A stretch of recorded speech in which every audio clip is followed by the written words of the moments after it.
కింద వెనకబెట్టా అంటే ఓకే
చాలా సంతోషం. దశాబ్దాల సమస్య నెల్లూరు రామలింగాపురం అండర్ బ్రిడ్జి అద్వాన్నపు రోడ్డు చిన్నపాటి వర్షానికే మునిగిపోయే రోడ్డు, వాహనదారులు ఇబ్బంది పడే పరిస్థితి, పాదచారులకి సరైన వంతెన లేక అనేక రకాల ఇబ్బందులు. ఈ ఇబ్బందుల్ని, ఈ అద్వాన్నపు రోడ్డుని, ఈ యొక్క నీళ్ల సమస్యని అన్నిటినీ గుర్తుంచుకొని గౌరవ మున్సిపల్ శాఖ మంత్రివర్యులు పొంగూరు నారాయణ గారి సహాయ సహకారాలతో కోటి 17 లక్షల రూపాయలు, అక్షరాల కోటి 17 లక్షల రూపాయలు గౌరవ మంత్రి పొంగూరు నారాయణ గారు విషయం చెప్పిన వెంటనే స్పందించి దీనికి మన కమిషనర్ నన్నర్ గారి చేత నిధులు విడుదల చేయించారు. ఈ సందర్భంగా నెల్లూరు నగర రూరల్ నియోజకవర్గ ప్రజల పక్షాన మున్సిపల్ శాఖ మంత్రి పొంగూరు నారాయణ గారికి ప్రత్యేకంగా ధన్యవాదాలు. అయితే ప్రజలందరూ గమనించాల్సిన అంశం ఒకటి ఉంది. రోడ్డే కాకుండా, ఆ యొక్క ఫుట్పాతే కాకుండా, ఆ యొక్క ప్రధానమైన నీళ్ల సమస్య ఏదైతే ఉందో, డ్రైనేజ్ నీళ్లు, వర్షం నీళ్లు కలిసి పంపింగ్ చేయాలన్నా కూడా సాధ్యం కాని పరిస్థితుల్లో కల్వర్టు కూడా రికార్డు స్థాయిలో నిర్మాణం చేసుకోవడం జరిగింది. ఇంజనీర్లు చెప్పినటువంటి సలహా సూచనలు భవిష్యత్తులో భారీ వర్షాలు వస్తే తప్ప చిన్నపాటి వర్షాలు వస్తే నీళ్లు నిలువ ఉండే పరిస్థితి లేదని చెప్పని ఇంజనీర్లు చెప్పారు. అయినా కూడా మనకి నవంబర్ నెల పరీక్షా సమయం, నవంబర్ నెలలో భారీ వర్షాలు వస్తాయి. ఆ భారీ వర్షాలు వచ్చినప్పుడు ఇక్కడ స్థితిగతులను చూసి సమస్య పరిష్కారం అయిందంటే సంతోషం. కానప్పుడు మళ్ళీ కమిషనర్ గారితో మాట్లాడి ప్రత్యామ్నాయ మార్గాలు కూడా చూస్తామని. ఏది ఏమైనా రోడ్డు అయితే ఒక అద్దంలాగా తయారైంది. అంతకుముందు ఈ రోడ్డు స్కూటర్లు, ఆటోలు పోతుంటే, సైకిళ్లలో పోతుంటే అనేక రకాల ఇబ్బందులు, గుంతల రోడ్లు. ఈ యొక్క పరిస్థితుల్లో ఒక మంచి రోడ్డు వచ్చింది, మంచి ఫుట్పాత్ పాదచారుల కోసం వచ్చింది, ఆహ్లాదకరం బొమ్మలు వచ్చాయి, కల్వర్టు కూడా వచ్చింది, అది కూడా పూర్తి చేసాం. కానీ ఇందాకే చెప్పినట్టు నవంబర్ నెలలో వర్షాకాలం కాబట్టి అప్పుడు పరిస్థితిని చూసి పూర్తి స్థాయిలో సమస్య పరిష్కారం అయితే సంతోషం, లేనప్పుడు ప్రత్యామ్నాయ మార్గాలు మళ్ళీ చూస్తామని. దీనికి కొనసాగింపుగా వెనువంటనే ఇటుపక్క ఏదైతే ఆ యొక్క ఇటుపక్క ఈ యొక్క కాలువ కూడా పూడికి చేతలకి కార్పొరేషన్ అధికారులు సిద్ధం చేశారు. రాబోయే రోజుల్లో ఇరిగేషన్ అధికారులు పక్కా డ్రైన్లు కూడా అక్కడ కడతారు. అక్కడితో సమస్య పూర్తిగా పరిష్కారం అవుతుంది. ఈ యొక్క 1,17,00,000 రూపాయలతో నిర్మించినటువంటి ఈ అధ్వాన్నపు రోడ్డు, మంచి రోడ్డు చేయటం, ఏదైతే కల్వర్ట్ కట్టడం, ఏదైతే పాదచారుల వంతెన, అన్నిటికీ మించి సర్వాంగ సుందరంగా ఈ రోడ్ని తీర్చిదిద్ది దీన్ని పుట్టమరెడ్డి సహర్షరెడ్డి అబ్బాయి 10th క్లాస్ చదువుతున్నారు. పుట్టమరెడ్డి సహస్రెడ్డి ప్రముఖ నిర్మాత, గీతాంజలి, ఘర్షణ లాంటి ప్రముఖ చిత్రాల నిర్మాత,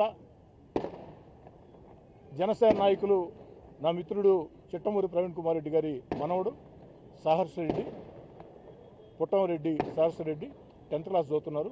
ఎందుకు వీరి చేత ప్రారంభించామంటే ఫ్యూచర్ జనరేషన్, భావితరం ఫ్యూచర్ జనరేషన్.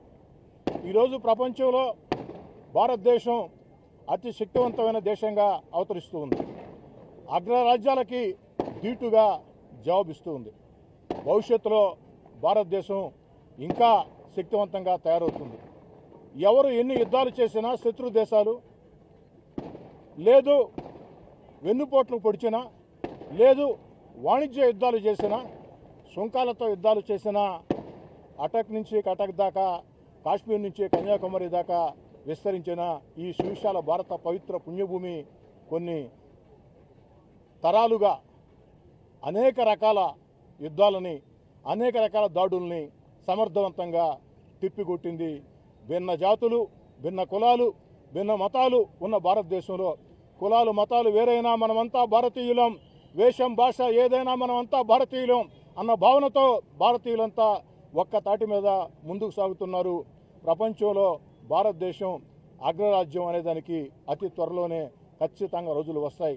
అందుకే భావితరం పుట్టమరెడ్డి మహేష్ రెడ్డి, పుట్టమరెడ్డి సహస్రెడ్డి, ఆ యొక్క పుట్టమరెడ్డి సహస్రెడ్డి చేతుల మీదుగా భావితరం ఫ్యూచర్ జనరేషన్ చేతుల మీదుగా ప్రారంభించుకోవడం జరిగింది.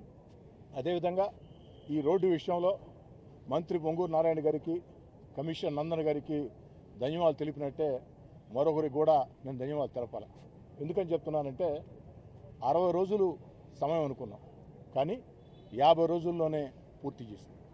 ఈ పూర్తి చేసేదానికి కారణం తెలుగుదేశం పార్టీ క్లస్టర్ ఇన్ఛార్జ్, మాజీ మేయర్ నంది మండలం భానుశ్రీ గారు రోజుకు 2 సార్లు ఈ యొక్క రోడ్డు మీద ప్రత్యేకంగా పరిశీలించి ఎప్పటికప్పుడు అధికారులతో సమన్వయపరుచుకుని అక్కడి నుంచి రూరల్ ఎమ్మెల్యే కార్యాలయ పరంగా కోటమిరెడ్డి గిరిధర్ రెడ్డితో తరచుగా మాట్లాడుతూ రికార్డు స్థాయిలో ఈ యొక్క రోడ్డు నిర్మాణం, ఈ యొక్క డ్రైన్ నిర్మాణం, ఈ యొక్క ఫుట్పాత్ ఇవన్నీ పూర్తయినాయంటే దానికి ప్రధాన కారణం నందిమండలం భానుశ్రీ గారు.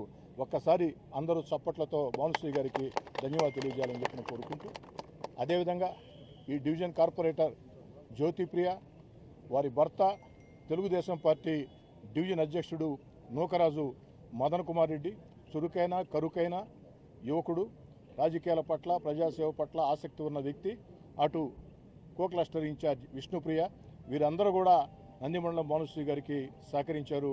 రికార్డు స్థాయిలో ఇది పూర్తయింది. దానికి ప్రత్యేకంగా అభినందనలు మొత్తం కూడా తెలియజేసుకుంటూ, ఇంకా కూడా ప్రజలందరికీ నేను మనవి చేసేది ఒకటే, ఎన్నికల వేళ మాత్రమే జెండాలు, అజెండాలు, పార్టీలు, రాజకీయ విమర్శలు, ఎన్నికలు లేని వేళ అభివృద్ధి, సంక్షేమం. ఈరోజు గత ప్రభుత్వ విధానాలతో ఆర్థికంగా ఈ రాష్ట్రం దివాలా తీసిన చంద్రబాబు నాయుడు గారు తన అపార అనుభవంతో ఈ రాష్ట్రాన్ని అన్ని రకాల ముందుకు తీసుకుపోతున్నాడు. ఒక పక్క అభివృద్ధి, మరో పక్క సంక్షేమం, మరో పక్క ఎన్నికల్లో ఇచ్చిన హామీలు ఒక్కొక్కటి నెరవేర్చుకుంటూ వస్తూ, అన్నిటికీ మించి అమరావతి అద్భుత రాజధానిగా నిర్మిస్తూ ఆంధ్రప్రదేశ్ దిశ మార్చే పోలవరాన్ని పరుగులు పెట్టిస్తూ ఈ వయసులో చంద్రబాబు నాయుడు కష్టపడుతూ ఉన్నారు. వారికి ఉప ముఖ్యమంత్రి పవన్ కళ్యాణ్ గారు, యువనాయకుడు నారా లోకేష్ గారు, అందరూ ఎమ్మెల్యేలు, మంత్రులు అందరూ కూడా అండగా ఉన్నారు. అన్నిటికీ మించి భారత ప్రధాని నరేంద్ర మోడీ గారి ఆశీస్సులు మెండుగా ఉన్నాయి. ఈనాడు క్వాంటమ్ వ్యాలీ, ఒకనాడు 25 ఏళ్ల ముందు చంద్రబాబు నాయుడు గారు కంప్యూటర్లు అంటే చాలామంది ఏం మాట్లాడారంటే కంప్యూటర్లు కూడి పెడతాయన్నారు. మాలాంటి వాళ్ళం కూడా ఆ భావనకు లోనయ్యాం. నిజాయితీ ఒప్పుకోవాలి. కానీ ఆ తర్వాత కంప్యూటర్లు కూడు పెట్టడం కాదు, గూడు కట్టేయటం కాదు, దశ దిశ మొత్తం మార్చే కొన్ని లక్షల కుటుంబాల జీవితాలు వెలుగులు నింపాయి. మరి ఈరోజు ప్రపంచం అంతా quantum valley quantum valley quantum valley అంటుంటే భారతదేశంలో ఏ ముఖ్యమంత్రి స్పందించినంత వేగంగా స్పందించి చంద్రబాబు నాయుడు గారు క్వాంటమ్ వ్యాలీ ఫలాలు తరాలకు అందాలా అని, ఎందుకంటే ఆ క్వాంటమ్ వ్యాలీ ఫలాలు అందితే 2-3 తరాలకి వారు మేలు చేసినట్టు అవుతుంది. అందుకే చంద్రబాబు నాయుడు గారికి ప్రత్యేకంగా ధన్యవాదాలు తెలియజేసుకుంటూ చంద్రబాబు నాయుడు గారి స్ఫూర్తితో మరింత కష్టించి పనిచేయాలని చెప్పని, ఇంకా ఎక్కడైనా అభివృద్ధి కార్యక్రమాలు ఎక్కడ ఉన్నా, ఎందుకంటే నెల్లూరు రూరల్కి ఎంత చేసినా తక్కువే, నానాటికి వేగవంతంగా విస్తరిస్తూ ఓకేనా. అరవద్దా అరవబాకండి కమిషనర్ గారు ఒక్క నిమిషం సార్ రండి. గోపాలన్న కమిషనర్ గారు రండి కమిషనర్ గారికి. లేదు ప్రతిపక్షాలు వైఎస్ఆర్ కాంగ్రెస్ పార్టీయా కమ్యూనిస్ట్ పార్టీలా కాంగ్రెస్ పార్టీయా తేడా లేకుండా కలిసి వచ్చే ప్రతి ఒక్కరిని కలుపుకొని నెల్లూరు రూరల్ నియోజకవర్గాన్ని అగ్రగామి నిలబెడతామని, 10 కాలాల పాటు ఈ నెల్లూరు రూరల్ నియోజకవర్గంలో ఎప్పుడు అభివృద్ధి పనులు జరిగాయంటే ఫలాని కోటమిరెడ్డి సీతారెడ్డి అప్పుడు అని ప్రజలందరూ కూడా చెప్పుకునే విధంగా ముందుకు సాగుతామని చెప్పి తెలియజేస్తూ, ఇంకా సూచనలు సలహాలు చెప్పాలని, ఏదైనా సరే విమర్శలు సైతం చెప్పాలని, సద్విమర్శలు అయితే నేను సిద్ధంగా ఉన్న స్వీకరించేదానికి. చిట్ట నా మాటలు ముగించే ముందు ఒక మాట, ఈ రోడ్డు అధ్వానంగా ఉంది నాకు తెలుసు, కానీ ఒకరోజు మహేష్ గారిని ఒక టీచర్ హర్నాపురంలో ఉంటారు, మహేష్ గారిని టీచర్ నాకు ఫోన్ చేశారు. వారెవరో నాకు పరిచయం కూడా లేదు. నేను మహేష్ గారండి టీచర్ని అన్నాను. చెప్పండి సభ్యత చెప్పండి అన్నాను. అధ్వానంగా ఉంది ఆ రోడ్డు, ఎక్కడెక్కడో రోడ్లు వేస్తున్నారు, రోజుకు 1,00,000 మంది ఈ దారి గుండా వెళుతూ ఉంటారు, ఇక్కడ రోడ్డు ఎందుకు వేరా అన్నారు.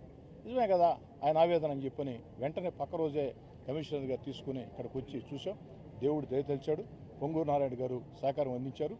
అంతిమంగా కామన్ మ్యాన్ ఒక టీచర్ ఫోన్ చేస్తే స్పందించి చేశాను తృప్తి నాకు మిగిలింది. ఈ యొక్క సందర్భంగా అందరికి కూడా ధన్యవాదాలు తెలియజేస్తూ సెలవు.